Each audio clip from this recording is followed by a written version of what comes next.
Very pleased to welcome Justin Thomas back to Augusta National for his 8th appearance in the Masters tournament. Welcome back, JT. And let me start by congratulating you on your 2022 championship, PGA championship, and of course, that win marked your second major. So congratulations on that accomplishment. At the Masters, you've been inside the top 10 on 2 occasions in 2020 and, of course, last year in 2022.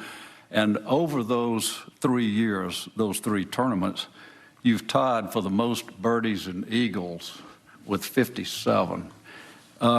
That's impressive. But with all of those recent successes in mind, why don't you share with us how you feel this sets you up for the 2023 Masters tournament?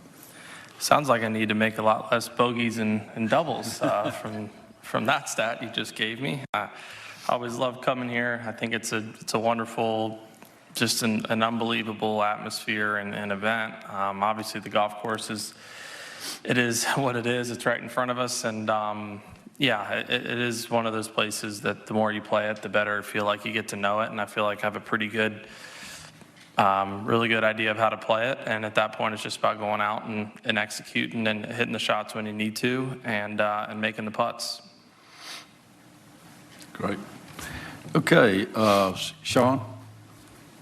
With that stat, is there anything in your strategy that could help avoid bogeys that you might change? And then also, you're changing style of putting grip, or your putter grip, I think, this week. What difference does it do for you as far as putting and your stroke? Yeah, in terms of the strategy, I mean, a lot of it is just taking kind of each hole and each shot for what it's worth, if that makes sense. So I think you look at a hole like 7, for example. I mean, 7 to me I'm sure a lot of guys would agree, it's a very sneaky hole to where it's a tough drive. It's visually not super appealing. You have, especially as a cutter of the ball, I mean, I realistically have, 70% size of the fairways if you draw it, I would say.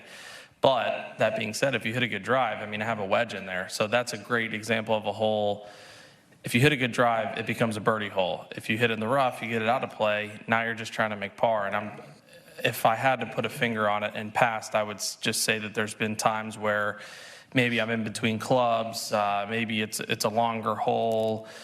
Maybe it's a hole like 7 where I get it out of position off the tee and I'm just making it a little too hard on myself to make pars. I'm maybe trying to force the issue, maybe squeeze a 4, 5, 6 iron in there from in between clubs, challenging a pin I don't need to. And I'm glad I heard that. Hopefully that'll help me for the week. But in terms of the putter grip, it's a grip.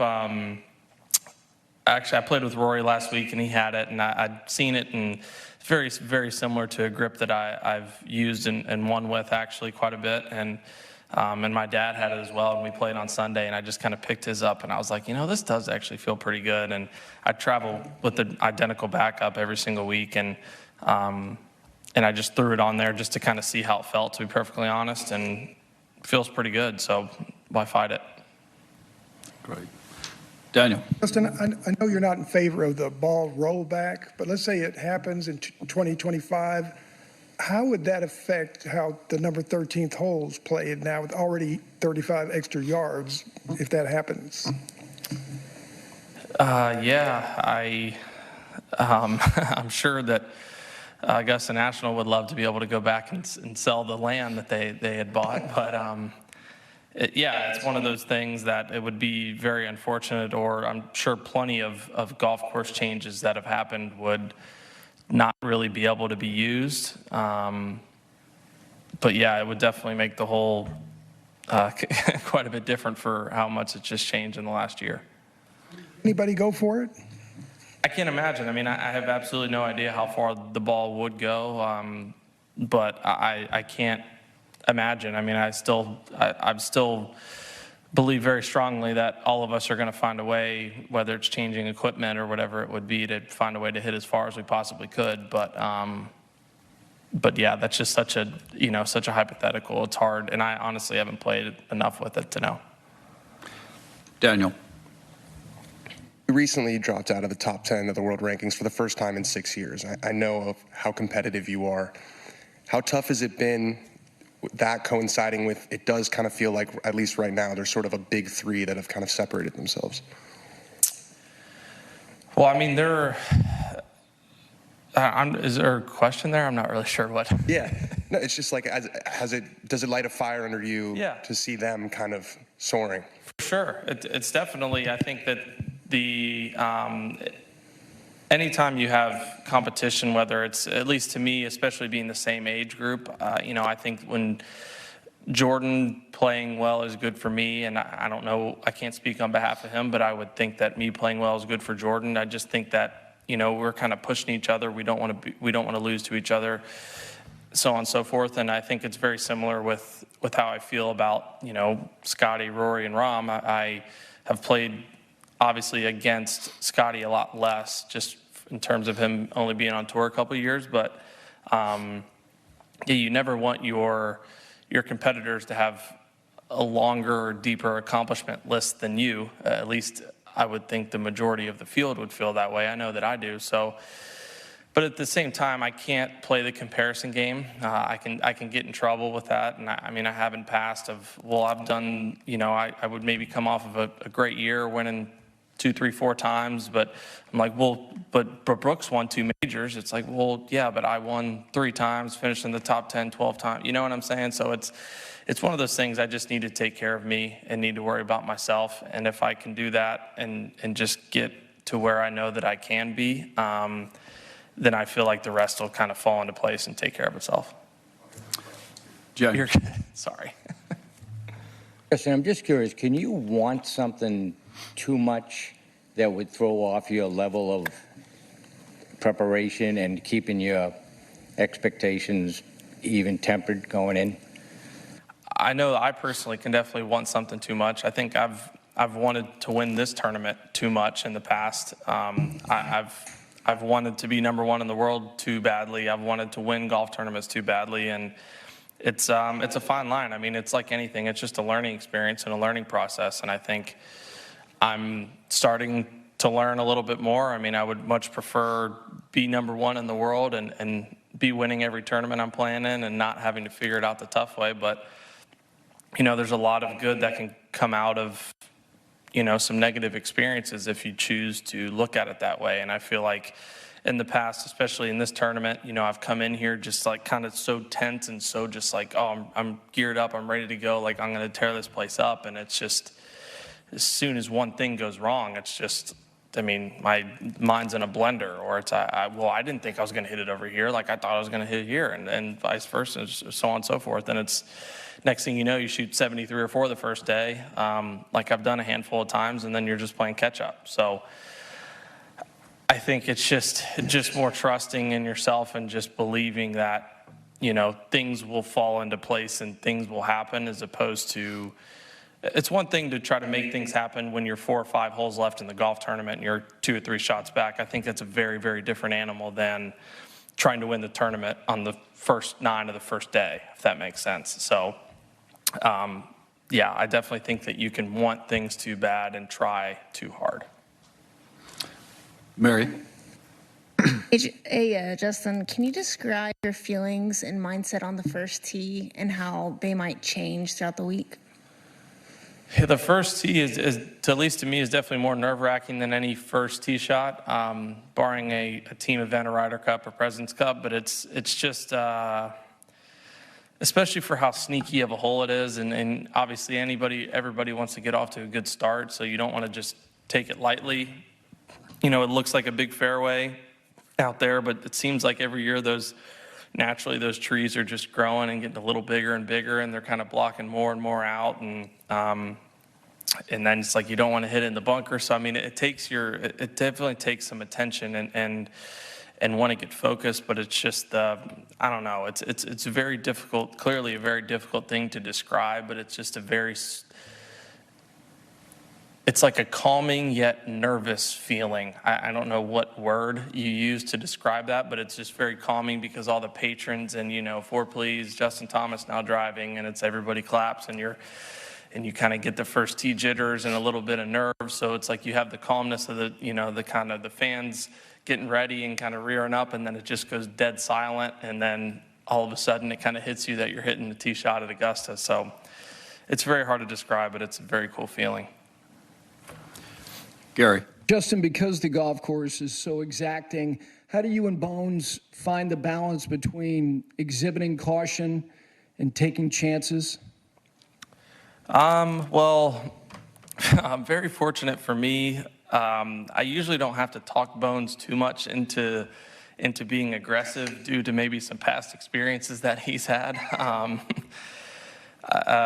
So that I definitely have that going for me. But I think, like any week, and especially don't try to make anything more of it this week just because it's the Masters, is like any week is, hey, if you're just going to have days where maybe you're in between clubs, you don't have good lies, you don't have the right winds, the pin setup, whatever it is, and there's just times where you need to be cautious or maybe aggressive, but to a more conservative line. And then you're going to have days where it just seems like every time you get out there, it's like, oh, this is a perfect 9-iron. Oh, this is a perfect 8-iron. This is another perfect 9-iron. I can cut this perfectly into this pin. And I think when you have that, but also kind of getting a rhythm and your swing feels good and everything feels good, then I think you can attack and be a little bit more aggressive. But that's just something that I've learned over the years on tour is I can't take the exact same game plan into the week regardless of how I'm playing. I think, yeah, you have an idea in your head of like, oh yeah, if I'm hitting it good, I'm going to hit a perfect cut drive on number 1 up there, and I'm going to hit a pitching wedge in and hit my distance, and I'm going to make a birdie and move on. But maybe I don't feel as good over it to where I'm like, well, it's a bigger fairway with 3-wood today, so because I don't maybe feel as good with my driver, I'm going to hit a 3-wood over here, and then I'm just going to realistically try to make par on this hole and then make hay on the holes when I have a chance. So it's more taking a part of where I feel like I'm at, and then Bones and I can kind of create a game plan, maybe that specific hole or day because of it. Adam. Hey, Justin, so you've played here 8 times already. When you go through your pre-week practice rounds and stuff like that, are you still learning things about the golf course and how to play it, or is it just a matter of getting comfortable out here and fine-tuning stuff in your game? I know you've obviously gotten a lot of advice from Tiger over the years, and I'm sure from Bones as well, so I'm curious how your preparation has changed over the years here.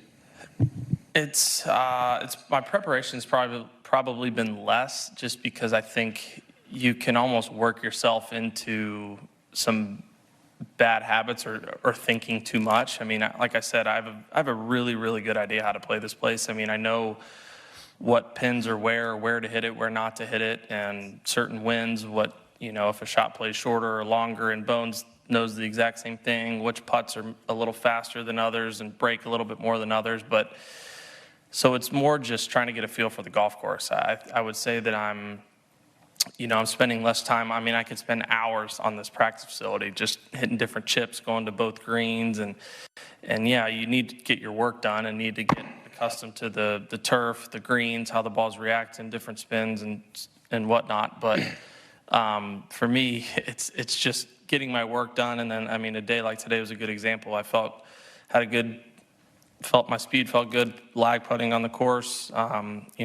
Did about 30 minutes of good work, and I'm like, I don't need to putt anymore. I'm just going to end up creating a problem. And then same with the range. It's, I knew something I need to kind of work on and just hit 10 balls and kind of over-exaggerated it. Felt good, and just get out of here. To me, if I'm here till 4 or 5 in the afternoon, it's a long, grueling week. And if you play like you hope to play and be in those last couple groups on Saturday and Sunday, it's even more exhausting. So I'm just trying to get some rest. Alan. Justin, can you go back to the 2017 President's Cup when Tiger was vice captain, and what was his energy and enthusiasm like, and how did he help you, and do you have any funny stories from that week about Vice Captain Woods? Yeah, I just remember, I mean, that was, I would say, when we started to get a little bit closer. I mean, I think we'd been, call it friends for a couple of years, but it just was, that was probably when I started spending more time with them on the golf course and whatever. But I just remember I couldn't wait to ask him to just like go make me a sandwich. I was like, you're my vice captain this week. Like you have to do whatever I say, and all of us. So I never in my life thought I'd be bossing Tiger Woods around, and he had to listen to me because he's a vice captain. But my only funny story, and I hate to do this to him, poor guy's been hurt, but I can't, I have to do it. Daniel Berger on the team, I remember Tiger was in Boog's like pod. He was like their team captain pod or whatever. So I don't know if he was paired with Brooks or someone, but Boog went up to, I don't know if it was Freddie or someone, was like, Tiger can't come with our group. And he was like, what do you mean? He's like, I'm too nervous playing in front of him. He's like, dude, he's on our team. Like he's our captain. He's like, I can't do it. He's like, you got to send somebody else with our group. So when we thought we had him to use to our advantage to make the other team nervous, it actually made some of our own team members nervous. So there's that. Did he literally make you a sandwich? I'm sure I got a couple words said back to me, and he just put it on somebody else. Okay. Justin, just to piggyback off that, talking about, how surreal it is to be good friends now with a guy who I guess was your idol, or one of your idols as a child. You've played lots of practice rounds with Tiger, I'm sure, in Jupiter, but when you're out at Augusta National Golf Club playing with Tiger Woods, is there just something extra surreal or special about that, considering a lot of your childhood memories would be watching him, all the memories of him winning here, and now you're out there with him playing a practice round?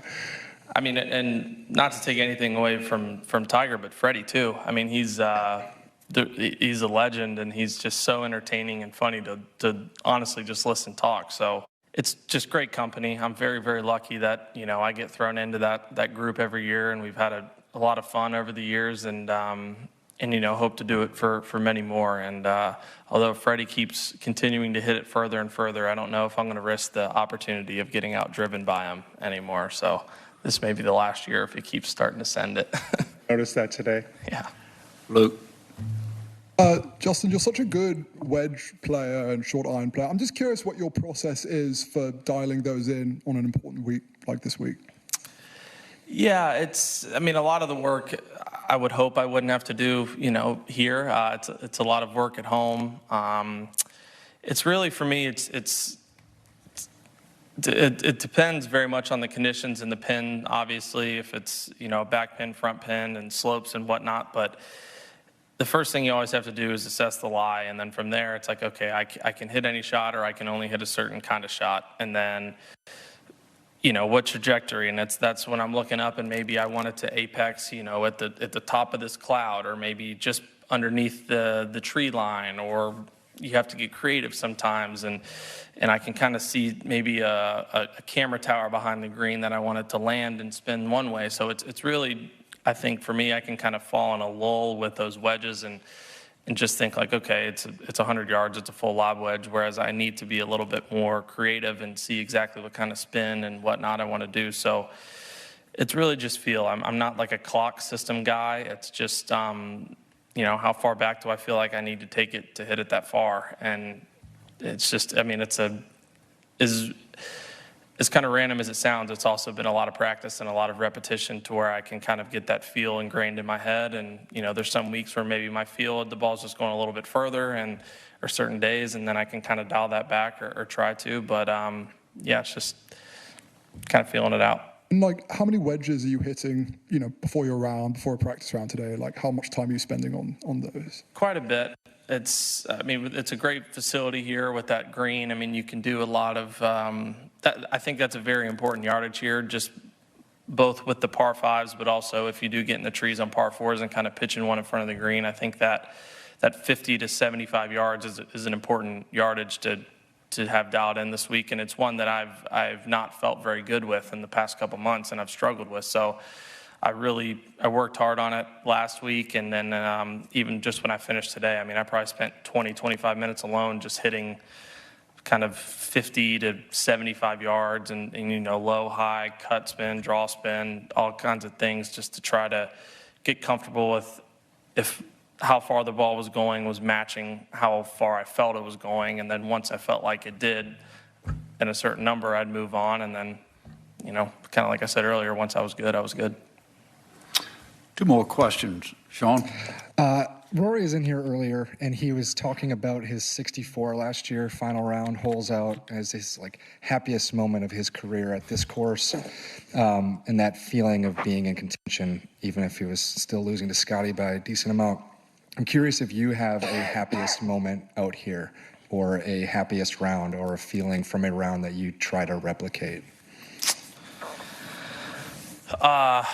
Friday last year was hands down the best round I've played out here. It was extremely windy. It was brutal. It was pretty cold. And I just had total control of my ball. I mean, it was just sometimes when I, for some reason, get in those conditions, I just kind of turn something on, and I was just insanely focused. And, I remember I was paired with Hideki and James Pyatt, and James was an amateur at the time, and I just kind of remember almost pumping myself up and telling me, just be like, let's show this amateur how it's done out here, kind of thing. Or let's, you sometimes, it sounds arrogant when you say it, but it's just like, hey, I want to show him that he doesn't have this shot, or he's not capable of doing this. And not that it was it was, unfortunately, that's just who I was playing with. So that's just the way that it worked out. It wasn't anything personal, but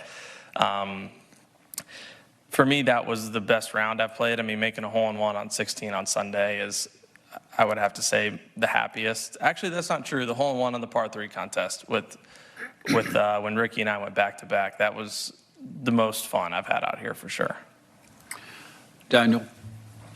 With the 18 live guys in the field this week, it seems like everyone's getting along and kind of playing nice. Has it been awkward at all, or has it just been business as usual? Yeah, I haven't really talked to any of them. It's I don't know if it's just been coincidence or I've just kind of had the blinders on, but no, it's just been business, and I'm not too worried about what they're doing, and just trying to take care of myself, kind of thing. Thank you, Justin. Good luck this Thanks. week.